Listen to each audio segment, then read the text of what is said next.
Pada video ini kita akan menjelaskan tentang project dari Nest.js yang kita buat. Nah, di sini kita akan membuat sebuah project tentang pegawai ya, tentang CRUD pegawai. Nah, di sini sebelumnya tadi kita udah melakukan beberapa step ya untuk membuat projectnya.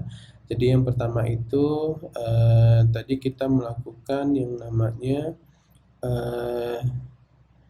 buat project baru ya, Nest New.js, kemudian kita bikin kontrolnya di sini. Nah, setelah kita buat controller, kemudian service dan juga modulnya, kemudian kita melakukan codingan ya. Nah, di sini kita ada namanya pegawai.service. Nah, di sini dia akan berfungsi untuk nge-get data dan juga nge-create data gitu.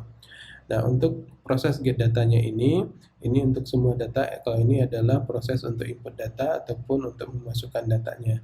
Dan di sini kita menambahkan title, kemudian description.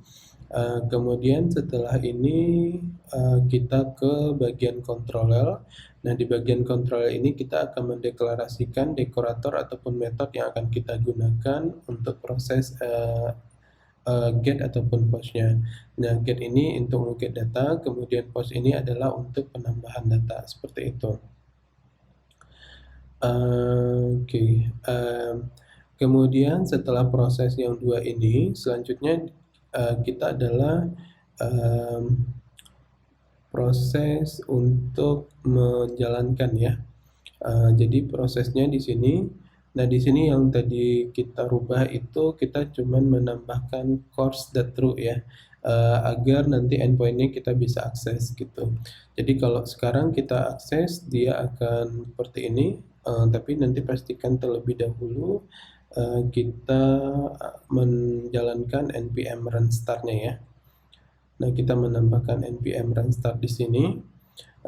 Ketika dia udah jalan seperti ini, baru kita bisa akses ya.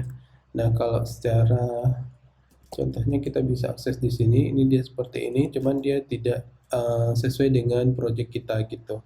Jadi kalau kita mau running sesuai dengan yang kita punya projectnya, jadi di sini kita tambahkan dia get ya, ini metodenya get, kemudian di sini kita tambahkan pegawai gitu. Nanti dia akan seperti ini. Ini karena tadi kita restart ya, jadi datanya hilang. Jadi kita perlu tambahkan dulu di sini. Kita tambahkan title, misalnya Budi ya, kemudian Palangkaraya. Nah, dia nanti akan disimpan menjadi ID, kemudian title, kemudian Budi, kemudian Palangkaraya, seperti itu. Nah, kemudian kita bisa tambahkan misalnya di sini Rizky, seperti ini. Kemudian kita misalnya tambahkan contoh satu lagi ya, seperti ini. Nah, kalau misalnya kita mau get, nanti dia akan menjadi ini, seperti ini. Oke. Jadi agar tadinya itu bisa berubah ya, yang default dia kan di localhost 3000 ya. Kemudian nanti kita bisa akses misalnya slash pegawai. Ini tuh kita akan ngambil dari sini, dari nama kontrolernya gitu.